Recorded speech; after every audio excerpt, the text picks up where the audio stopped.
이제 평균 수명 100세 시대를 눈앞에 두고 있습니다. 어르신 여러분, 100살까지 살게 될 나의 모습, 한번 그려보신 적 있으신가요? 행복한 노후를 생각할 때, 혹시 마음에 걸리는 걱정거리가 있으신지요? 아마 어떤 분은 건강하게 활동하는 모습을, 또 어떤 분은 주변의 도움을 받으며 지내는 모습을 떠올리실 겁니다. 이처럼 나이가 드는 것은 우리 모두에게 찾아오는 자연스러운 과정이지만, 그 모습은 저마다 다르게 나타납니다.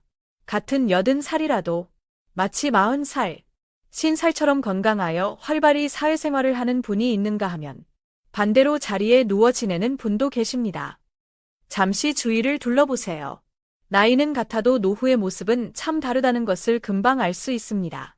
그렇다면 무엇이 이런 차이를 만드는 걸까요? 오늘은 노년의학 분야에서 세계적으로 이름난 미국 노년내과 의사의 책, 최고의 노후를 통해 나이 들수록 더욱 행복한 노후를 보내기 위해 우리가 반드시 알아야 할 5가지 지혜를 나누고자 합니다. 이야기를 찬찬히 듣다 보면 우리에게 진정 최고의 노후란 무엇이며 지금 이 순간 우리가 놓치지 말아야 할 것이 무엇인지 자연스레 깨닫게 되실 겁니다. 이 이야기를 통해 어르신 본인과 가족, 부모님의 노후, 그리고 아직은 멀게 느껴질 수 있는 시간들이 조금 더 편안하게 다가오기를 바라며 시작하겠습니다. 혹시 괜찮으시다면 구독과 좋아요, 알림 설정은 저희에게 언제나 큰 힘이 됩니다. 나이가 들면서 원치 않는 신체 변화가 생기기도 하지만 나이 드는 것이 꼭 나쁜 일만은 아닙니다. 늙는다는 것이 언제나 부정적인 의미만 갖는 것은 아니지요. 생각해보면 나이가 들어서 누릴 수 있는 좋은 점들도 참 많습니다. 하지만 안타깝게도 많은 분들이 이런 장점들을 그저 스쳐 지나가곤 합니다. 그렇다면 나이 들어 좋은 점에는 어떤 것들이 있을까요? 잠시 살펴보겠습니다. 첫째, 삶의 경험과 지혜가 풍부해집니다. 둘째, 다양한 병원체에 대한 면역력을 얻게 됩니다. 경험으로 똑똑해지는 것은 뇌만이 아닙니다. 면역력도 마찬가지입니다. 셋째, 알레르기가 개선될 수 있습니다. 알레르기 반응을 일으키는 항체가 나이가 들면서 줄어드는 경향이 있어 반응이 가벼워질 수 있습니다. 넷째, 편두통이 줄어들 수 있습니다. 편두통은 30에서 40대에 가장 많고 나이가 들면서 발병률이 떨어지는 경향이 있습니다. 다섯째, 이용할 수 있는 사회적 서비스가 늘어납니다. 여섯째, 자유로운 시간이 생깁니다. 일곱째, 사회에 기여할 기회가 많아집니다. 저는 진료실 안팎에서 수많은 어르신들을 만나왔습니다. 그분들을 통해 느낀 것은 같은 나이라도 노화의 모습은 정말 천차만별이라는 사실이었습니다. 여기에는 운명처럼 우리가 바꿀 수 없는 부분도 있지만 분명 자신의 선택으로 바꿀 수 있는 부분도 있습니다. 그렇다면 행복한 노후를 위해 우리가 할 수 있는 선택과 실천은 무엇일까요? 행복한 노년 생활을 원한다면 우리는 바로 이 선택에 집중해야 합니다. 어느 날, 열애 진료실에 한 여성분이 찾아오셨습니다. 복용 중인 약은 변비약뿐이고 지금까지 큰 병을 알아본 적이 없다고 하셨습니다.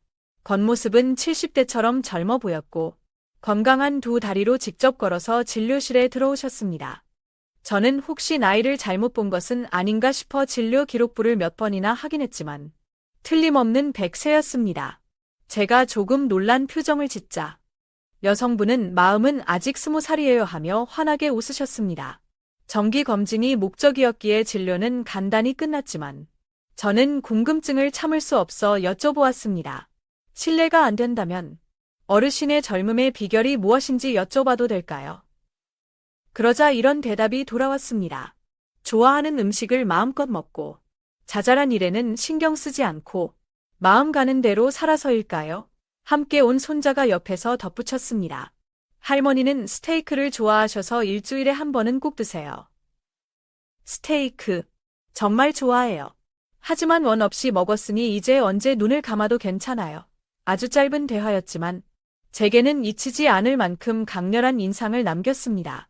100세의 나이에 스테이크를 즐기며 건강하게 생활하신다니 상상도 못했던 노후의 모습이었습니다. 흔히 나이가 들면 기름진 음식은 소화하기 어렵고 붉은 고기는 건강에 해롭다고들 하는데 그 통념을 완전히 깨는 경험이었지요. 지금까지 나이 드는 것 자체가 곧 노화는 아니다라고 막연히 생각했었는데 정말 그것을 실감하는 순간이었습니다. 그런데 한편에서는 70대임에도 불구하고 몸이 매우 쇠약한 분들도 계십니다. 이런 차이는 도대체 어디에서 오는 걸까요? 노화의 약 25% 정도는 유전적인 영향일 수 있습니다. 그렇다면 나머지 75%는 무엇일까요? 그 해답의 단서를 보여주는 연구가 있습니다. 미국에서 평균 나이 85세인 참가자 1777명을 대상으로 14년간 나이 듦에 따른 신체 기능 및 인지 기능의 변화를 추적 관찰한 연구입니다. 많은 고령자가 포함된 이 연구에서 대부분 참가자의 기능이 조금씩 쇠퇴했지만 놀랍게도 절반가량인 891명은 기능을 잘 유지했습니다. 기능을 유지한 사람들의 특징을 조사했더니 어쩌면 당연한 결과일 수 있지만 앓고 있는 지병이 적고 혈관 건강을 위협하는 위험 인자가 적다는 공통점이 발견되었습니다. 혈관 위험 인자란 고지혈증, 고혈압, 당뇨병, 흡연, 비만 등을 말합니다. 이런 혈관 위험 인자로 인해 발생하는 질환들은 대부분 뚜렷한 자각 증상이 없다는 공통점이 있습니다. 몸 상태는 괜찮은데 왜 치료를 받아야 하는지 모르겠다고 말씀하시는 분들이 많은데 이처럼 혈관 위험 인자는 노화와 아주 깊은 관련이 있습니다.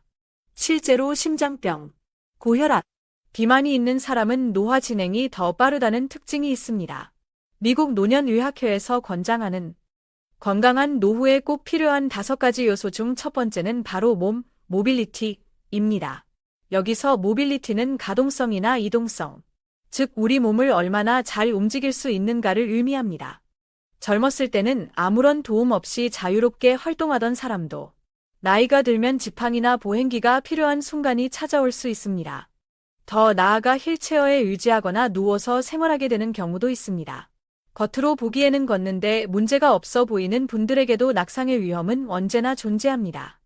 단 한 번의 낙상 사고로 심각한 골절을 입게 되면 활동 능력이 한순간에 크게 떨어질 수 있습니다. 늙어서도 잘 걷고 자유롭게 움직이려면 젊을 때부터 꾸준히 몸을 아끼고 관리해야 합니다. 또한 자신의 신체 기능에 맞는 보조기구를 적절히 활용하고 낙상을 예방하기 위한 노력도 반드시 필요합니다. 노후에도 활발한 이동성, 모빌리티를 유지하려면 어떻게 해야 할까요? 가장 효과적인 방법은 두말할 필요 없이 운동입니다. 흔히 운동은 몸에 좋다고 말하는데 구체적으로 어떻게 좋다는 의미일까요?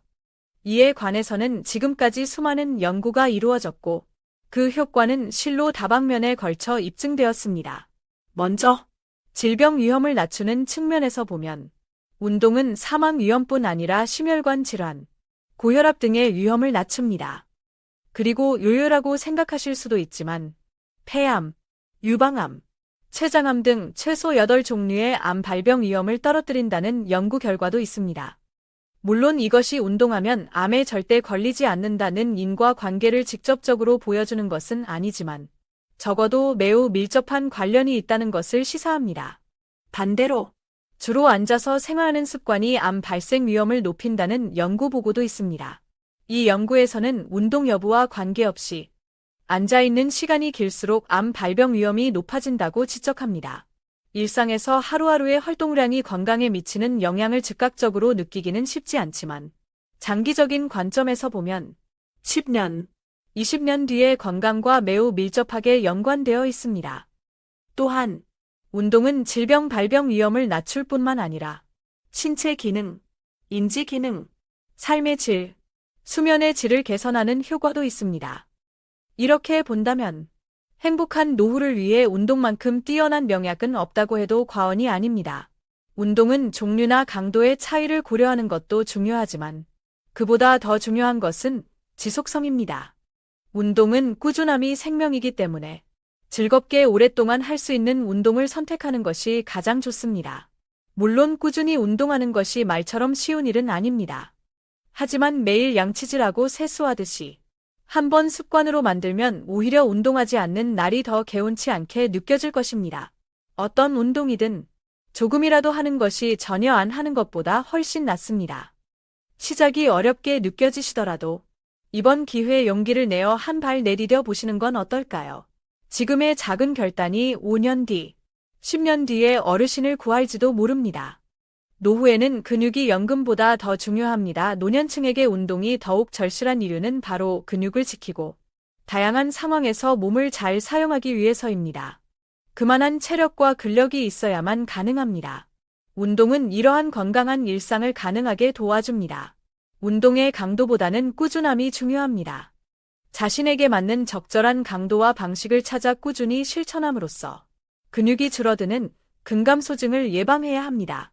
1990년대 미국의 한의학협회에서 90세 노인들을 대상으로 고강도 근육 훈련의 효과를 입증한 논문이 발표된 이후 고령자도 근력 운동을 하면 효과가 좋다는 연구 결과가 꾸준히 나오고 있습니다. 당시 90세가 넘는 남녀 9명을 대상으로 8주간 강도 높은 근력 훈련을 시켰더니 근력이 눈에 띄게 좋아지고 걷는 모습도 향상되었다고 합니다. 운동을 통해 근육을 잘 지키면 최소 10년은 더 젊게 살 수 있다고 해도 과언이 아닙니다. 노쇠 예방을 위해서는 근력 운동과 함께 균형 감각을 키우는 운동을 병행하는 것이 바람직합니다. 특히 허벅지와 종아리를 튼튼하게 하는 하체 운동은 무릎 통증 예방에도 큰 도움이 됩니다. 운동은 해춘약이라고 불릴 만큼 일상에 활력을 불어넣어 줍니다. 노후의 이동성을 높여주고 낙상 위험을 줄이는 데도 결정적인 역할을 합니다. 행복한 노후에 꼭 필요한 두 번째 요소는 마음, 마인드입니다. 이는 우리의 마음 상태나 지성을 의미하며 동시에 기분, 인지 기능, 정신 상태 등을 포괄하는 개념입니다. 나이가 들어서도 건강한 노후를 보내려면 몸 건강 못지않게 마음 건강에도 세심한 주의를 기울여야 합니다. 특히 치매나 우울증은 고령자에게 흔히 문제가 되는 질환입니다. 아무리 몸이 건강하더라도 뇌나 마음이 건강하지 않으면 결국 몸 상태마저 나빠져 다른 사람의 도움이 필요하게 될 수 있습니다. 또한 우울증이 인지 기능을 떨어뜨리거나 반대로 치매가 우울증을 유발하는 등 서로 영향을 주고받기 때문에 더욱 주의가 필요합니다. 안타깝게도 고령자는 다른 세대에 비해 자살률이 높다는 특징도 있습니다. 따라서 신체 건강뿐만 아니라 뇌와 마음의 건강 상태에도 꾸준히 관심을 갖고 현재 상태를 정확히 파악하려 문제를 미리 예방하는 것이 중요합니다.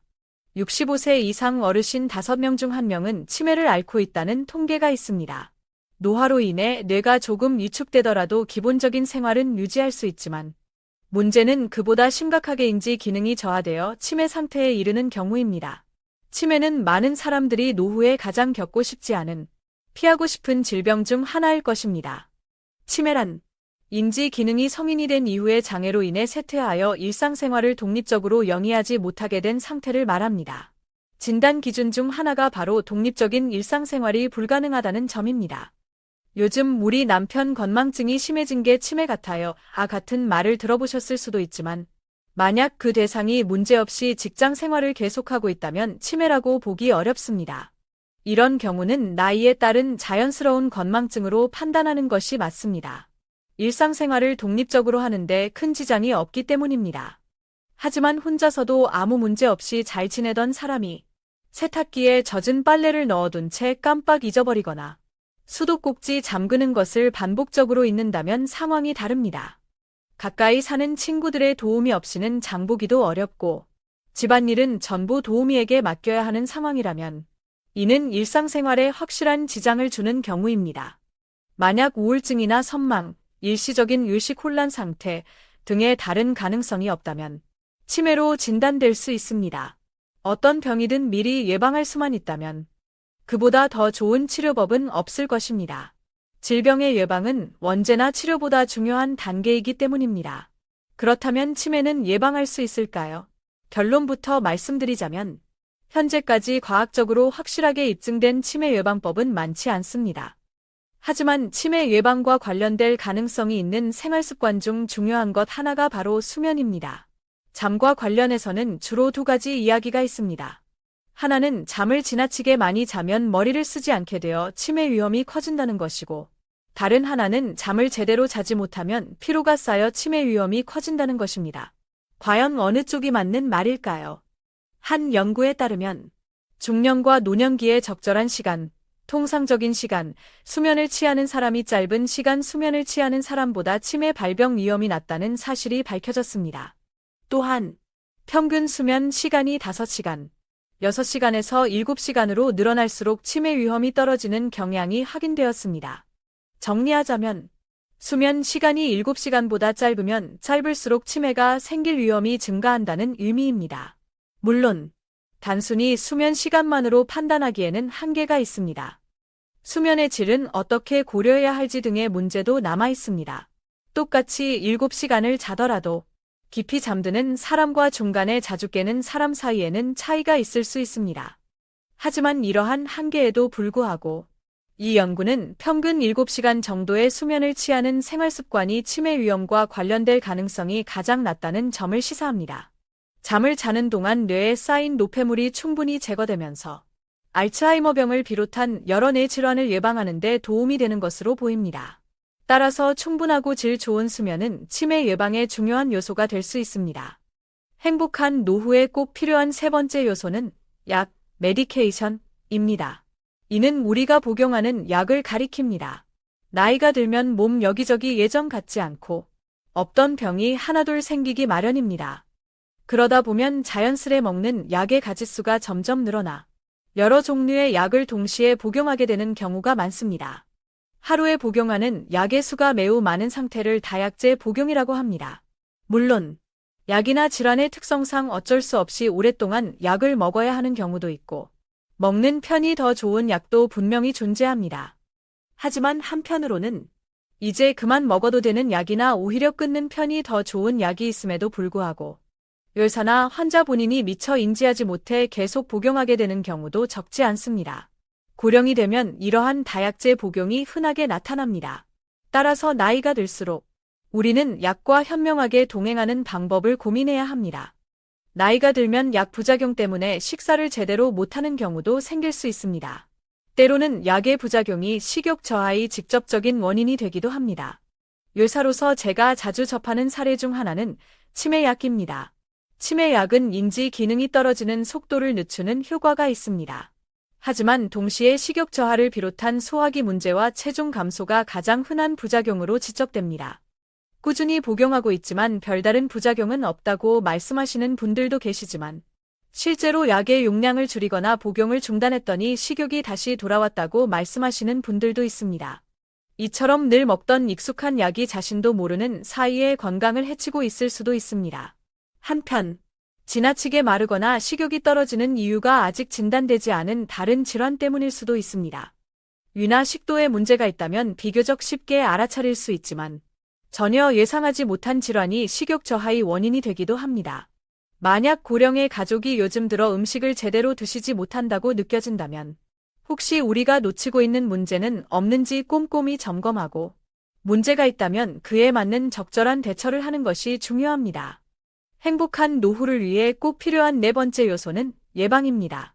원래 의학 용어로는 멀티 컴플렉시티라고 하여 여러 가지 질병을 동시에 안고 있는 상태를 의미합니다. 하지만 여기서는 이러한 복합적인 질병 상태를 미리 막아야 한다는 관점에서 예방이라는 용어를 사용하겠습니다. 쉽게 말해 다양한 질환이 생기지 않도록 미리 예방해야 한다는 뜻입니다. 나이가 들수록 고혈압, 당뇨병 같은 생활습관병, 암, 감염증, 이 중에는 안타깝게도 운이 나빠서 발생하는 질환도 있지만 우리의 노력으로 충분히 예방할 수 있는 질환도 많습니다. 각종 질환을 예방하기 위해 우리가 할 수 있는 일은 무엇인지, 그리고 이미 앓고 있는 여러 질환과 어떻게 현명하게 함께 살아갈 수 있는지 함께 생각해 봅시다.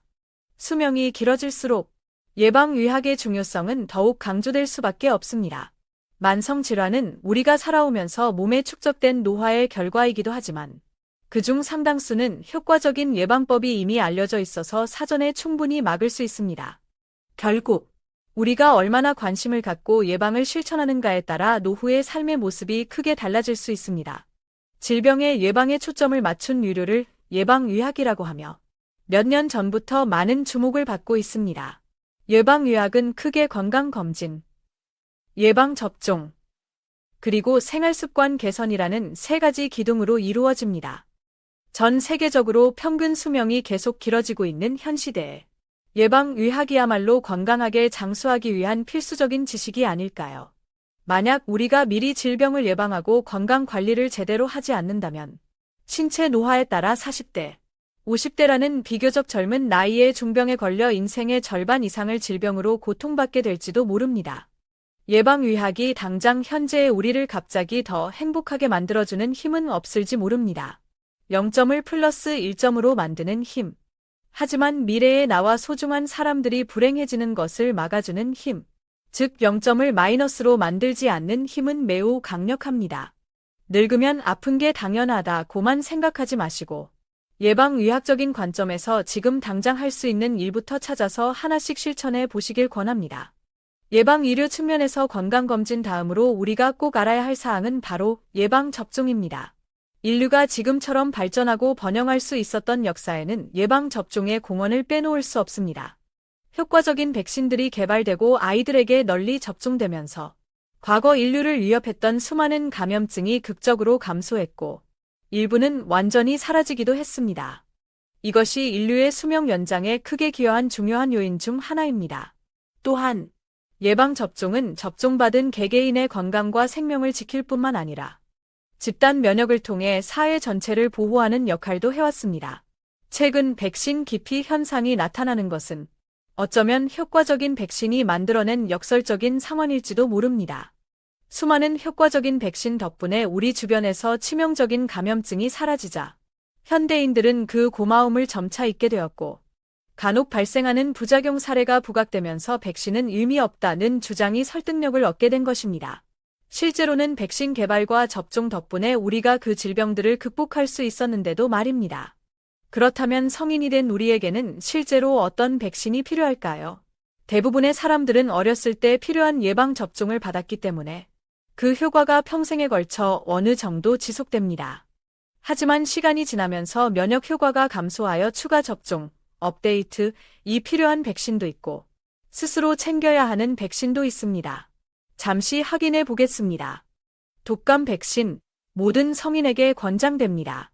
독감 바이러스는 매년 유행하는 종류가 달라지므로 1년에 한 번씩 새로 맞는 것이 좋습니다.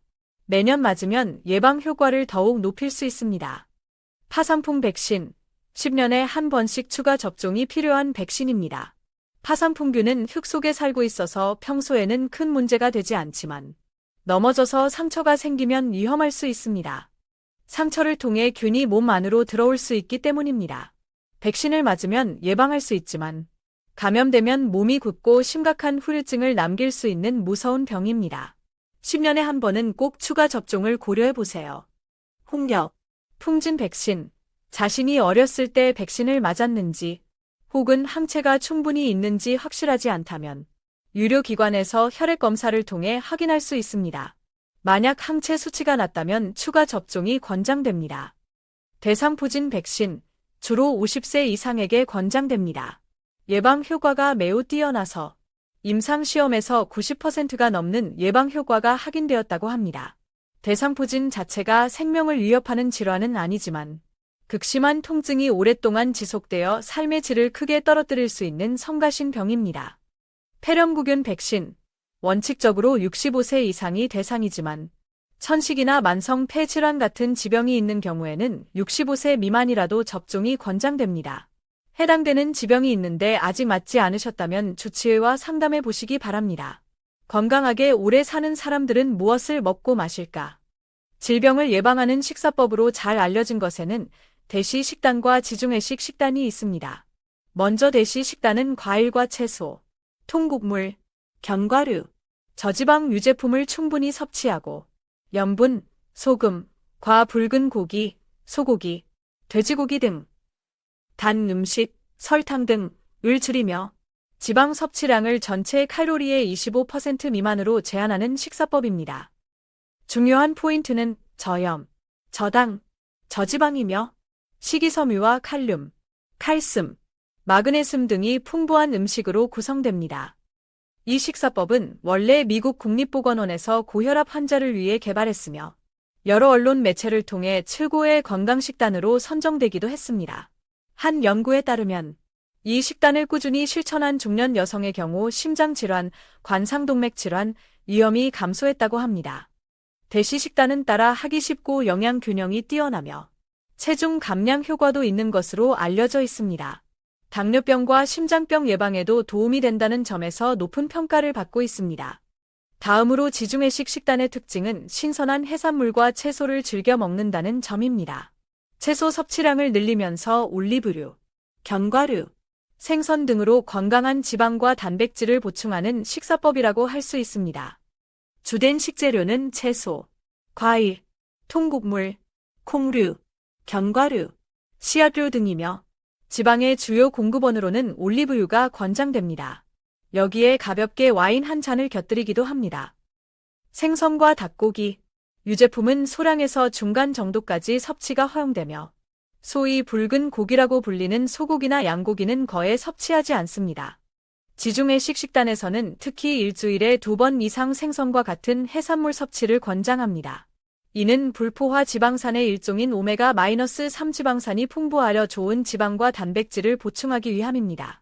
지중해식 식단은 유료 전문가들이나 대중매체가 건강에 도움이 되는 세계 최고의 식단으로 꼽을 때 가장 많이 언급되는 식단 중 하나입니다. 특정한 음식만 먹거나 완전히 끊어야 하는 음식 없이 균형 잡힌 식사를 하도록 돕기 때문일 것입니다. 또한 혈관 건강을 돕고 당뇨병 발생 위험을 줄여주며 콜레스테롤과 중성지방 수치를 낮춰준다는 연구 결과도 많습니다. 대시 식단과 지중해식 식단 모두 기본적으로 가공식품, 정제된 곡물, 흰쌀, 흰빵 등 단 음식, 설탕이 든 음료를 피한다는 공통점이 있습니다. 이 두 식단이 다른 식사법과 차별화되는 가장 큰 이유는 병을 예방하는 식단으로서 과학적인 검증을 받았다는 데 있습니다. 대시 식단은 대장암과 심혈관 질환 위험 감소와 관련성을 보였고, 지중해식 식단은 무작위 임상시험을 통해 심혈관 질환 위험 감소 효과가 입증되었습니다. 이런 이유로 고혈압이나 심장질환이 있는 분들에게 이 두 가지 식사법을 추천하는 경우가 많습니다. 물론, 특별한 질환이 없는 일반인들도 충분히 시도해 볼 가치가 있는 건강한 식사법입니다. 특히 조금씩 뱃살이 나오고 고혈압이나 당뇨병 같은 없던 병이 생기기 시작하는 중년이라면 더욱 실천해 볼 가치가 있습니다. 아직 큰 병은 없지만 점차 몸이 피곤하고 무겁게 느껴질 때, 이러한 건강한 식사법을 실천하면서 운동을 생활화한다면 그야말로 최고의 노후를 만드는 가장 강력한 무기가 될 것입니다. 행복한 노후를 위해 꼭 필요한 5가지 요소 중 우리가 결코 잊어서는 안 되는 마지막 요소가 있습니다.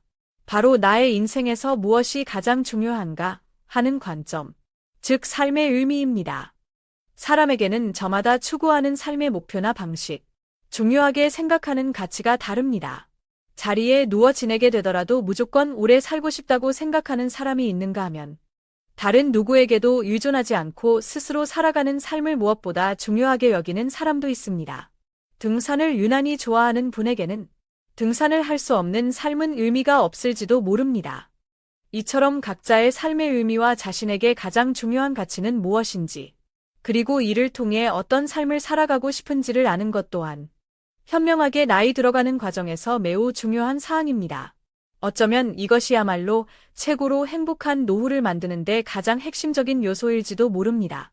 아무리 과학적 근거에 기반한 건강하게 나이 드는 방법이라 할지라도 그것이 당신의 소중한 삶의 의미를 훼손한다면 오히려 당신에게는 해가 될 수도 있습니다. 삶의 의미에는 때로는 모든 의학적 근거를 뛰어넘는 강력한 힘이 있습니다. 어느 농촌에서 만난 한 어르신께서 이런 말씀을 하셨습니다. 철들고 나서부터 내 삶에는 늘 담배가 있었습니다. 담배 덕분에 돈도 벌었고 힘든 일이 있을 때면 담배 한 모금의 위로를 받으며 다시 힘을 냈습니다. 담배가 없으면 나는 죽습니다. 물론 담배가 몸에 해롭다는 사실도 잘 압니다. 하지만 이렇게 즐기는 사람도 있는 법이지요. 담배는 내 인생 그 자체입니다. 평소에 저였다면 분명 금연의 중요성에 대해 길게 설명했을 것입니다. 열사로서 저의 본분은 많은 분들이 더 건강하고 활기찬 일상을 보내도록 돕는 데 있기 때문입니다. 수없이 많은 흡연자들의 후회와 눈물을 보았고 무엇보다 금연이 가져다주는 장점을 너무나 잘 알기에 아무리 담배가 좋다고 말씀하시는 분이라도 늘 열의를 갖고 설득하곤 했습니다. 하지만 이 어르신 앞에서는 차마 금연 이야기를 꺼낼 수가 없었습니다. 담배가 인생 그 자체라고 단호하게 말씀하시는 분 앞에서 처음 보는 율사가 늘어놓는 얄팍한 건강 상식이 얼마나 설득력이 있겠습니까? 오히려 그분의 마음에 상처만 드릴 뿐이라는 생각마저 들었습니다. 그렇다고 해서 담배를 계속 피우시라고 권장할 생각은 없습니다. 적어도 금연의 중요성과 간접흡연의 피해에 대해서는 올바르게 이해하실 수 있도록 노력하고 있습니다. 하지만 그분에게 담배가 인생에서 가장 소중한 것이라고 한다면 저는 그분의 선택을 존중할 수밖에 없습니다. 삶의 의미에는 그만한 힘이 있기 때문입니다. 삶의 의미 그 자체가 건강이나 장수로 이어질 가능성이 있다는 연구 결과도 있습니다. 약 2,000명의 고령자 데이터를 분석한 일본의 한 연구에 따르면 취미와 삶의 보람, 의미,을 모두 가지고 있다고 대답한 사람은 두 가지 모두 없다고 대답한 사람보다 사망률이 낮은 경향을 보였다고 합니다. 또한 일상생활의 자립도도 더 높았다고 합니다. 물론 다른 요인들이 작용했을 가능성도 있지만 그럼에도 불구하고 삶의 의미 자체가 건강에 직접적인 긍정적 영향을 줄 가능성이 있다는 사실은 분명해 보입니다. 자, 그렇다면 어르신 여러분의 삶의 의미는 무엇인가요? 인생의 남은 시간을 어떻게 보내고 싶으신가요? 이 질문에 대한 고민이야말로 우리의 남은 삶을 계획하는 인생 효의의 첫걸음이 될 것입니다. 수명이 점차 길어지면서 이제는 노후를 어떻게 하면 더 행복하게 보낼 수 있을지에 대한 생각이 많아지는 시대인 것 같습니다. 그리고 이러한 고민은 보통 50대부터 시작되어 60대, 70대, 심지어 80대에도 새롭게 다가오곤 합니다. 이제는 우리 모두가 건강하고 행복하게 오래 사는 것에 대해 진지하게 관심을 가지고 구체적인 실천을 해나가야 할 때입니다.